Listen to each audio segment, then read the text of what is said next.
Beautiful people, how are you guys. I hope आप सब लोग बहुत खुश होंगे, अपनी जिंदगी में बहुत कुछ अच्छा क्रिएट कर रहे होंगे। और अगर खुश नहीं है तो प्लीज रहना शुरू करें, बिकॉज विश्वास में पिताजी हैं, है ना। और अगर आप उनके ऊपर विश्वास करते हैं तो चिंता किस बात की है ना। जो आपका है वो डेफिनेटली आपके पास आएगा, और जो अगर आपका है ही नहीं तो फिर हम क्या कर सकते हैं, है ना। तो अपने प्यार पे, अपने भरोसे पे, अपने प्यारे पिताजी के ऊपर पूरा का पूरा विश्वास करके देखें। अपने आप को हमेशा हैप्पी फील करवाएं, चाहे जैसी भी सिचुएशन आपके साथ चल रही है, जैसी भी। अगर आपकी लाइफ में इतना कुछ नेगेटिव चल रहा है ना, इतना भर भर के नेगेटिव चल रहा है, तो भी ये सोचने की कोशिश करें कि इसके पीछे कोई ना कोई रीजन जरूर है ना। चलिए शुरू करते हैं आज की रीडिंग। आज की रीडिंग का टॉपिक ही कुछ इस चीज से जुड़ा हुआ है, विश्वास से जुड़ा हुआ है। आज का टॉपिक है कि आपका रियूनियन होगा या नहीं होगा, और होगा तो कब तक होगा। ये टॉपिक काफी लोगों ने इतना ज्यादा रिक्वेस्ट कर रखा था ना, तो मुझे एक कलेक्टिव रीडिंग इस चीज के ऊपर बनानी ही थी। काफी दिन से मैं सोच रही थी, बट आज मुझे ऐसा लगता है उस चीज का सही समय आया है। तो आज की रीडिंग है इसी टॉपिक के ऊपर। देखेंगे कि रियूनियन होगा या नहीं होगा, और अगर होता है तो कब तक होगा। एंड बेसिकली आज हम जो है टाइमिंग्स बहुत सारी निकालने वाली हूँ आप लोगों के लिए, और उनके मैसेजेस भी निकालने वाली हूँ, ठीक है। तो चलिए शुरू करते हैं। सबसे पहले तो 2 कार्ड मैं उनकी एनर्जी निकालूंगी, फिर 2 कार्ड आपकी एनर्जी निकालूंगी, और आपको मैं ब्लॉकेजेस भी बताऊंगी, आपके रियूनियन में ब्लॉकेजेस कहाँ आ रही हैं, ठीक है। चलिए शुरू करते हैं। मन में अपने लिए प्रेयर जरूर कीजिएगा, and always remember this is an general reading. मैं पूरी कोशिश करती हूँ, मतलब जब भी मैं आप लोगों के लिए वीडियोस बनाती हूँ तो मैं पूरी कोशिश करती हूँ कि सारी की सारी एनर्जीज, इतने अफर्मेशंस देके मैं वीडियोस बनाती हूँ कि सब लोगों से ज्यादातर रेजोनेट करे ही करे, उन लोगों को मार्गदर्शन मिले। लेकिन फिर भी याद रखें, ये एक कलेक्टिव जनरल रीडिंग है, आप लोगों की पर्सनल रीडिंग नहीं है। तो जो चीज रेजोनेट होती है उसको ले लें, और जो चीज रेजोनेट नहीं हो रही है उस चीज को टाटा बाय बाय कर दें, ठीक है। तो पहले 2 कार्ड निकालते हैं आपके पार्टनर के लिए। क्या चल रही है इनकी एनर्जीज, प्लीज एंजल्स बताएं क्या एनर्जीज चल रही है मेरे व्यूवर्स के पार्टनर की, ठीक है। अब 2 कार्ड निकालते हैं आप लोगों के लिए। प्लीज एंजल्स बताएं मेरे व्यूवर्स की एनर्जीज क्या चल रही है, मेरे व्यूवर्स की एनर्जीज क्या चल रही है। Okay, bottom of the deck angel of love. कुल मिलाकर के आप दोनों ही प्यार को चाहते हैं, ठीक है। अब देख लेते हैं आप दोनों की एनर्जीज क्या चल रही हैं। आपके पार्टनर की एनर्जी अगर मैं देखूं यहाँ पे journey and third chakra, archangel Michael, बाप रे। टोटली क्लोज करके बैठे हैं अपने सारे फाटक इन सेंस अपने सारे के सारे जितने भी डोर्स हैं वो सब कुछ क्लोज करके बैठे हुए हैं। सोच रहे हैं पता नहीं मेरी जिंदगी में क्या होगा, कुछ अच्छा कभी हो भी सकता है या नहीं हो सकता है। बहुत ही ज्यादा नेगेटिव होकर के बैठे हुए हैं, और सोच रहे हैं मेरी तो लाइफ ही स्पॉइल है एकदम। ब्रोकन हार्ट एंड हॉस्टिलिटीज का कार्ड है यहाँ पे। ब्रोकन हार्ट, दिल बहुत गंदा वाला दुखा हुआ है आपका, और आपको ऐसा लग रहा है, आपकी एनर्जीज हैं ये गाइस, आपको ऐसा लग रहा है कि चीजें अब शायद ही कभी सही होंगी। एंड अगर मैं यहाँ पे देखूं, थोड़ा सा मैं कैमरे को नीचे करती हूँ ताकि आप लोगों को दिखे। हाँ अभी ठीक है ना। हाँ, तो अगर मैं और यहाँ पे देखूं तो हॉस्टिलिटीज का कार्ड है, यानी कि आप अपनी फैमिली को बहुत कुछ देने की कोशिश कर रहे हैं, आप बहुत सारा काम कर रहे हैं। हो सकता है आप किसी ऐसी जगह पे काम करते हो जहां पर आपको 24 घंटे हंसना पड़ता हो, या फिर जहां पे 24 घंटे आपको पावरफुल पॉजिटिव इमोशंस में रहना होता हो, और आपका दिल टूटा हुआ है। आप सोच के देखो, एक तरफ तो दिल बहुत गंदे तरीके से टूटा हुआ है, और दूसरी तरफ इतना ज्यादा काम भी करना पड़ रहा है क्योंकि आपके ऊपर जिम्मेदारियां बहुत है। हो सकता है आपके ऊपर आपके घर की जिम्मेदारी है, या फिर ऐसा भी हो सकता है कि आप एक ऐसी फैमिली में रहते हैं जहां पर लोग आपसे बहुत सारा प्यार करते हैं। अगर आप नेगेटिव हो जाएंगे या रोना शुरू कर देंगे तो उनको बहुत ही ज्यादा परेशानी होगी, इसलिए आप हंसने की और फेक एक दुनिया ना आप क्रिएट करके बैठे हुए हैं जहां पर जिम्मेदारियां बहुत सारी हैं, जहां पर लोगों का जो इंटरफेयर है ना वो बहुत ज्यादा है, लेकिन आपका दिल बहुत गंदे से टूटा हुआ है। आपके पार्टनर की अगर एनर्जी बताऊं तो ये आपसे दूर होकर के बिल्कुल भी खुश नहीं है। जर्नी का कार्ड है यहाँ पे। इनको ऐसी फीलिंग आती है भाग करके दौड़ करके आपके पास आ जाया जाए, ठीक है। और फिर हमारे पास यहाँ पे थर्ड चक्रा आर्कएंजल का भी कार्ड है, तो कहीं ना कहीं इनको एक अंदर से एक नेगेटिविटी फील हो रही है। अंदर से जो एक गट फीलिंग होती है ना, वो इनको ऐसी फीलिंग आ रही है कि यार ये मैंने क्या कर दिया है। मुझे लगता है पास्ट में इन्होंने ना किसी और को चूज करा है आपको छोड़ करके, और इस चीज को लेकर के ये इतने गिल्ट में है, इतने गंदे गंदे वाले फेज में चल रहे हैं ना कि क्या ही बताऊं। एंड एंजल ऑफ लव का कार्ड है from the bottom of the deck for both of you energies, for both of you guys. Energies के हिसाब से तो मुझे लग रहा है कि आप दोनों ही चाहते हैं कि आप दोनों का रिकंसिलिएशन हो जाए। एंड इस कार्ड के नीचे क्या है? इस कार्ड के नीचे है गॉडेस ऑफ द मून का कार्ड। तो एंजल्स की ब्लेसिंग्स आप लोगों के साथ में है। आप बहुत मैनिफेस्ट वगैरह भी करने की कोशिश कर रहे हो लेकिन आपसे नहीं हो पा रहा है। और अगर आप लोग देख रहे हैं तो यहाँ पे 49 नंबर है। 49 नंबर भी मैनिफेस्टेशन का नंबर होता है। 49 नंबर भी आपको ये बताने की कोशिश करता है कि एंजल्स आपके साथ हैं, आपको हर तरीके की टेंशन को छोड़ देना चाहिए। जब भी मुझे 49 नंबर दिखता है या 555 दिखता है ना, तो मुझे मेरी खुशी का ठिकाना नहीं होता है। पता है क्यों? क्योंकि मुझे ऐसी फीलिंग आती है कि मेरी जितनी भी परेशानियां हैं वो ऊपर वाले ने ले रखी हैं और मुझे कुछ भी सोचने की जरूरत नहीं है, मुझे सिर्फ अपना कर्मा करना है। आपको एक बात मैं बताऊं, चाहे मैं जितनी भी परेशानियों में घिर जाती हूँ, मैं हमेशा एक चीज सोचती हूँ, यानी मैंने अपने आप को इस हद तक हील कर लिया है कि जो हो रहा है एक अच्छे के लिए हो रहा है। मुझे सिर्फ अपनी जिम्मेदारियों को निभाना है, मुझे सिर्फ अपना कर्मा क्रिएट करना है, अपनी स्पिरिचुअल प्रैक्टिसेस करनी है। आपको भी ये चीज सोच लेनी चाहिए। अगर आप अपनी जिम्मेदारियों को एज ए बोझ ट्रीट कर रहे हैं, एज ए बर्डन ट्रीट कर रहे हैं, तो वो चीजें सही नहीं हो सकती हैं। आपको किस तरीके से करना चाहिए, आपको उसको एक तरीके से ऐसे अपनाना चाहिए कि मेरा कर्म है और मेरी जिंदगी का कर्तव्य है, ये मेरी जिंदगी के कर्तव्य हैं जिन्हें मुझे निभाना ही निभाना है। अदरवाइज मैं ऊपर जाकर के अपने जो पिताजी हैं, जो गॉड हैं, एंजल्स हैं, उनको क्या जवाब दूंगी या दूंगा। ठीक है, तो आपको भी इस एनर्जी में रहना चाहिए। तो ये है आपकी एनर्जीज, ये है आपके पार्टनर की एनर्जीज। चलिए आप देखते हैं कि क्या आप दोनों का रियूनियन होगा। प्लीज एंजल्स बताने की कोशिश करें, कोई गुड न्यूज दें। वैसे मुझे तो लग रहा है, बाकी कार्ड्स हमारी फर्स्ट प्रायोरिटी है। ओके, प्लीज एंजल्स बताने की कोशिश करें, मेरे व्यूवर्स का रियूनियन होगा। मेरे व्यूवर्स का रियूनियन होने के चांसेस हैं। प्लीज एंजल्स बताएं, मेरे जो व्यूवर्स इस वीडियो को देख रहे हैं उनका रियूनियन होगा। क्या वो अपने पार्टनर के साथ रियूनियन क्रिएट कर पाएंगे? स्ट्रेंथ, सबसे खूबसूरत कार्ड। स्ट्रेंथ का कार्ड आते के साथ मुझे बड़ी खुशी सी हो जाती है। एंड फिर है हमारे पास यहाँ पे 5 ऑफ पेनिकल्स।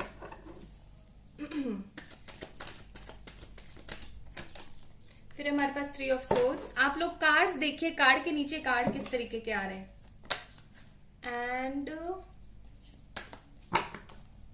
ब्लॉकेजेस भी बताऊंगी मैं आप लोगों को। फिर हमारे पास ace of wands. Bottom of the deck temperance का कार्ड है। Temperance is a card of reunion, reconciliation, but with the typical phase of life, with the difficult waterfall, with the difficult water streams. तो एक चीज मैं बता दूं, थोड़े से साइन में बता देती हूँ। Aries, Leo, Sagittarius, Gemini, Libra, Aquarius. Sagittarius, Leo and Aries मुझे बहुत ज्यादा नजर आ रहा है। मुझे विर्गो, टॉरस, कैप्रिकॉर्न भी फील हो रहा है, जिसमें विर्गो बहुत ज्यादा नजर आ रहा है। अच्छा, अगर अब मैं यहाँ पे बात बताऊं आप लोगों को, तो रिकंसिलिएशन तो होके रहेगा। ठीक है, कितने परसेंट लोगों के लिए मैं परसेंट भी बता देती हूँ।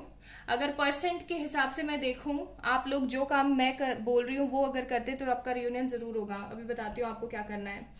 यहाँ पे 90% लोगों का रिकंसिलिएशन होने के बहुत ही अच्छे वाले चांसेस हैं, अगर आप लोग पॉजिटिवली इस इंसान को मैनिफेस्ट करते हो। अगर आप चाहे जिस भी तरीके से आप मैनिफेस्ट कर रहे हैं अपने पार्टनर को, लेकिन अगर आपके दिमाग में डाउट्स क्रिएट रहते हैं, ठीक है। हालांकि ये कार्ड एक तरीके का नेगेटिव कार्ड है जो कि बताने की कोशिश करता है कि आप कहीं ना कहीं मनी रिलेटेड चीजों से सफर हो रहे हैं। लेकिन अगर अभी मैं लव रीडिंग में देखूं तो ये कार्ड मुझे हाई वाइब दे रहा है कि आप डाउट बहुत क्रिएट करते हैं, हद डाउट क्रिएट करते हैं आप अपने पार्टनर को लेकर के। आपके इनफैक्ट कभी कभार तो ये भी होता है कि आप अपने पार्टनर को ही दोषारोपण देना शुरू कर देते हैं, दोष देना शुरू कर देते हैं कि ये इंसान ही खराब है, इसने मेरी जिंदगी को स्पॉइल किया है। ठीक है, तो इस तरीके के डाउट करेंगे, इस तरीके से चिढ़ेंगे। आपको पता है उसकी सिचुएशन खराब है, अदरवाइज इंसान खराब नहीं है वो, है ना। तो ये इस तरीके का अगर प्यार आप करते हैं, इसे बोलते हैं अनकंडीशनल लव। आप हमेशा ऐसा क्यों सोचते हो कि मिलना मिलना मिलना ही चाहिए। अब आप बोलोगे, आप में से कई लोग बोल सकते हैं कि मुझे तो कभी मिला ही नहीं इस बंदे के साथ, तो कोई बात नहीं ना मिलने दो। आप खुद तो अपने लिए हो। आप अगर ऐसे दिल तोड़ करके रहोगे, ऐसे ब्रोकन हार्ट करके बैठे रहोगे, तो गाइज आपको क्या मिलेगा? आपको कुछ भी नहीं मिलेगा। Because whatever you are giving to this universe, this is returning back to yourself for sure, है ना। तो डेफिनेटली जो आप दे रहे हैं वो आपको जरूर से जरूर मिल रहा है। Then why you want to spoil your life like this way, और स्पेशली अपनी वजह से आप अपनी जिंदगी को क्यों खराब करना चाह रहे हो, ठीक है। आपको स्ट्रेंथ के साथ चीजों को समझने की कोशिश करनी है। आप अपने पर्सन को कर्स करना बंद कर दो, ठीक है। इसकी तरफ से किसी भी तरीके के कम्युनिकेशन का वेट करना बंद कर दो, ठीक है। आज से कुछ समय पहले मुझसे एक अदिति है, Aditi Shukla, she ask me a question, ma'am क्या करना चाहिए, मैं एक्सपेक्ट बहुत ज्यादा करती हूँ उनसे और जब वो काम नहीं करते हैं तो मुझे बहुत दुख होता है। तो मैंने उनसे सिंपली वे में बोला कि आप कौन होते हो किसी पर्सन से एक्सपेक्ट करने वाले, और वही केस में मैं आपको बोलूंगी कि आप कौन होते हो किसी इंसान से कुछ एक्सपेक्ट करने वाले। जब आपने उन्हें प्यार दिया था तो क्या आपने ये चीज एक्सपेक्ट करी थी? Did you expect this thing कि क्या आगे चल करके मैं जब खराब कंडीशन में होंगी या होऊंगा तो वो मेरी मदद करने के लिए जरूर आएंगे? और अगर आपने ऐसा सोच करके उनकी मदद करी थी, then sorry guys, it is not your unconditional love, it's your conditional love, जहां पे आपको आपके पर्सन की नीड है, ठीक है। समझ रहे हैं आप ये चीज? जब आप इस हद का प्यार करेंगे जहां पर आपको किसी तरीके का नीड, किसी तरीके का अटैचमेंट फील नहीं होगा ना, तब ये रिकंसिलिएशन होगा। एंड एक चीज और मैं आपको बता दूं, जब आप एकदम श्योर हो जाएंगे, या फिर आप एकदम श्योर हो जाएंगे कि हाँ यही बंदा है जिसके साथ मेरी शादी होनी है, इसी के साथ मेरा रिकंसिलिएशन होना है, चाहे शादी हो गई है पहले और अभी सेपरेशन है, तो आपका रिकंसिलिएशन होगा। अनएक्सपेक्टेड सिचुएशन में होगा, आपने एक्सपेक्ट नहीं किया होगा। इनफैक्ट कई लोगों के लिए मुझे लग रहा है कि आप लोग एकदम हिम्मत हार चुके होंगे। 3 ऑफ सोर्ड्स का कार्ड है, आप लोग ऐसे सोच चुके होंगे अब तो कुछ भी नहीं हो सकता है। जब आप ऐसा सोच चुके होंगे तभी ये रियूनियन हो जाएगा। अब ये सोच के बैठ मत जाना ठीक है। तो मेहनत करने की जरूरत है। यहाँ पे ब्लॉकेजेस इस पर्सन की तरफ से तो खैर है ही है, ठीक है, लेकिन आपकी तरफ से भी है। अब कई लोग मुझसे पूछेंगे, कल ही मुझसे किसी एक ने पूछा था, नाम है उनका पूजा, उन्होंने मुझसे पूछा था, ma'am why I am only the one in this relationship who is putting efforts, like इतने हद मैड तरीके से एफर्ट्स मैं ही क्यों डालूं? तो मैंने उनको एक ही चीज बोली, क्योंकि आप समझदार हैं। एक बात बताएं, आपके पर्सन है वो एलओए पे विश्वास नहीं रखते, वो गॉड पे बिलीव नहीं रखते, वो किसी चीज पे बिलीव नहीं रखते, और एक तरफ आप हैं जिनको इतने लोगों के ऊपर इतना ज्यादा ट्रस्ट है। तो गॉड किसको समझाएंगे, गॉड किसको नॉलेज देने की कोशिश करेंगे? ऑफकोर्स आपको। वही चीज यहाँ पे है। अच्छा, अब रिकंसिलिएशन के टाइमिंग देख लेते हैं, जो टाइमिंग आ रही है। ओके प्लीज एंजल्स बताएं। वैसे मैं अभी थोड़े से इन कार्ड्स को देख के टाइमिंग बताऊं तो within a 1 month, within a 1 week, within 5-7 days, और देख लेते हैं यहाँ से भी देख लेते हैं। प्लीज एंजल्स बताएं ये रिकंसिलिएशन कब होने वाला है। एक तो इस बारी फुल मून जब आने वाला है ना, मुझे लग रहा है बहुत जल्दी आने वाला है फुल मून, मुझे ध्यान नहीं है तिथि, तो बहुत लोगों का रिकंसिलिएशन होने वाला है, बहुत लोगों का।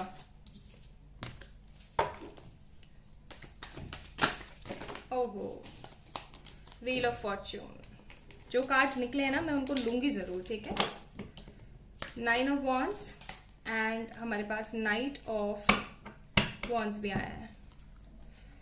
जैसा कि मैंने बोला, बहुत लोगों के रिकंसिलिएशन जो है मुझे यहाँ पे नजर आ रहे हैं within a 1 month, within a 1 week. कुछ लोगों के लिए मुझे रिकंसिलिएशन नजर आ रहे हैं 4 दिनों के अंदर, 9 वीक्स के अंदर। चलिए मैं टोटली वैसे बता देती हूँ, 3 months, 2 months, 9 weeks, 4 days, 8 weeks, and probably बहुत सारे लोगों के लिए with in 3 months, with in 3 months आप लोगों का रिकंसिलिएशन होने वाला है, ठीक है। और ये रिकंसिलिएशन करने के लिए आपको क्या करना है, अगर मैं थोड़ी सी टिप्स एंड ट्रिक्स बताऊं, just focus on your self. Queen of swords, मत सोचे उस इंसान की सगाई हो गई है, मत सोचे उस इंसान का किसी के साथ रिश्ता जुड़ गया है, मत सोचे कि उस इंसान के साथ ये हो रहा है कि वो तो मुझे एकदम मना कर चुका है या हमारे बीच इतनी नेगेटिविटी है। मत सोचो कुछ भी, सिर्फ एक काम करो, अपने करियर पे फोकस करो, focus on your skin, focus on your health, focus on your hairs. अब कई लोग इसमें है ना थोड़ा सा ऐसे बोल देते हैं कि अपने शरीर पे क्या, अरे भाई साहब कौन सी दुनिया में जी रहे हो आप लोग? इसे ही तो सेल्फ लव बोलते हैं। खुद की केयर करना, खुद से ढेर सारा प्यार करना, खुद को इंपॉर्टेंस देना, खुद को प्रायोरिटी देना। और उसके अंदर सबसे इंपॉर्टेंट चीज यही है, आप ऐसा सोचो, मेरे जैसा बंदा तो हमेशा ऐसा ही सोचता है सेपरेशन के दौरान कि ये सेपरेशन नहीं हुआ है, ये थोड़ा सा टाइम मिला है मुझे अपने ऊपर ध्यान देने के लिए, शायद मैं अपने ऊपर ध्यान नहीं दे पा रही थी. So just start focusing on your skin, hairs and each and every scenario of your life, your career, your prosperity, your priorities, your family, your love relationships, जो लव वंस होते हैं आपके, ठीक है, जैसे फ्रेंड्स होते हैं, फैमिलीज में होते हैं, कजन्स वगैरह, सिबलिंग वगैरह, इनके ऊपर ध्यान देने की कोशिश करो. खुद से ढेर सारा प्यार करो, अच्छी अच्छी चीजें खाओ, अच्छी अच्छी एक्सरसाइज करो, स्पिरिचुअल प्रैक्टिस करो, ठीक है, मेडिटेशन करो, चक्रा हीलिंग करो अपनी. आप 15 मिनट अपने डे टू डे लाइफ में, लाइक 15 मिनट आपको मेडिटेशन मस्ट करना ही करना चाहिए. दिन में 2-3 बारी करते हो तो बहुत ही अच्छी बात है, लेकिन अगर नहीं हो पाता तो सुबह 15 मिनट यार, 15 मिनट इतना ज्यादा टफ नहीं है. 15 मिनट आप अपने लिए थोड़ा सा बैलेंस करके निकालने की कोशिश करो, ठीक है. यानी ओवरऑल क्वीन ऑफ सोर्ड्स की एनर्जी में आ जाओ कि मैं हूं जो हूं, मैंने उस इंसान को इंपॉर्टेंट बनाया है. ही और she is not yet important then compare with in me, ठीक है. अगर मैं कंपेयर करके देखूं तो मुझसे ज्यादा इंपॉर्टेंट वो नहीं है, because I am the only one who make that person a special, ठीक है. स्पेशल पर्सन मैंने उसको बनाया. तो आप ज्यादा से ज्यादा अपने ऊपर फोकस करो, इतना ज्यादा खुद से प्यार करो कि जब ये इंसान आपके पास वापस आए ना तो ये अंदर से बोले वाओ कितना बदल गई हो तुम, वाओ कितना बदल गए हो तुम. Just like look at yourself, you are growing, you are developing yourself. यार तुम तो बहुत चेंज हो गई हो, बहुत चेंज हो गए हो तुम, ठीक है. इस तरीके की एनर्जीज में आ जाओ आप. अपने पिताजी के ऊपर पूरा का पूरा भरोसा करने की कोशिश करो, बिकॉज विश्वास में पिताजी है, ठीक है. तो this is all about today's reading guys. I hope आप लोगों को पसंद आई होगी. अगर आई है तो please like this video, subscribe to this channel and आप लोग अपने से ढेर सारा प्यार करें. अच्छा, एक चीज जो यहाँ पे रह गई थी, वीडियो अंत करने से पहले मैंने आपको बोला था, प्रॉमिस किया था कि आप लोगों के लिए लव मैसेजेस जरूर दूंगी. अभी ना कुछ लोग बैठे बैठे सोच रहे होंगे कि मैम भूल गई और अब वीडियो का एंड कर रही. नहीं नहीं, अभी आप लोगों के लिए मैसेजेस देखते हैं क्या है आपके पार्टनर की तरफ से. I will check your messages from this beautiful deck जो कि मुझे अहाना ने दिया है एज ए गिफ्ट. अगर आप लोगों को इसकी स्टोरी नहीं पता है तो आप लोग जान सकते हैं जा करके इंस्टाग्राम के ऊपर, and follow me there too for more such kind of readings and inspirational motivated things. जिंदगी में मोटिवेशन जरूरी है, लेकिन मोटिवेशन के साथ साथ एक पॉजिटिव एक्शन भी जरूरी है. मोटिवेट तो आपको कोई भी कर सकता है, लेकिन आपको एक पॉजिटिव एक्शन तो खुद ही लेने पड़ेंगे, है ना. तो वो पॉजिटिव एक्शन लीजिए और अपने बारे में ज्यादा से ज्यादा सोचिए. Okay, so what we have I stalk you through my friends in social media. तो ये जो इंसान है आपको स्टॉक वगैरह करते हैं. I want to kiss your soul intensely. तो ये आपको किस करना चाहते हैं, आपको बहुत मिस कर रहे हैं. I know I mess up everything before now I want a new beginning with you. तो इन्होंने पहले आपके साथ सब कुछ मेसअप कर दिया था, लेकिन अभी एक नई शुरुआत चाहते हैं, ठीक है. I am not happy without you. ये आपके बिना खुश नहीं है, but I can't do anything right now. तो ये अभी कुछ नहीं कर पा रहे हैं. I am so stuck with my karmics, please understand me. तो ये आपको बोलना चाह रहे हैं कि अपने कार्मिक्स के साथ में अभी फंसे हुए हैं, तो आप इनकी थोड़ी सी समझने की कोशिश करें चीजों को, ठीक है. तो these all are love messages. Like this video, subscribe to this channel, and for any kind of personal paid reading you can mail me और you can message me on my Instagram. अपना ध्यान रखें. Bye.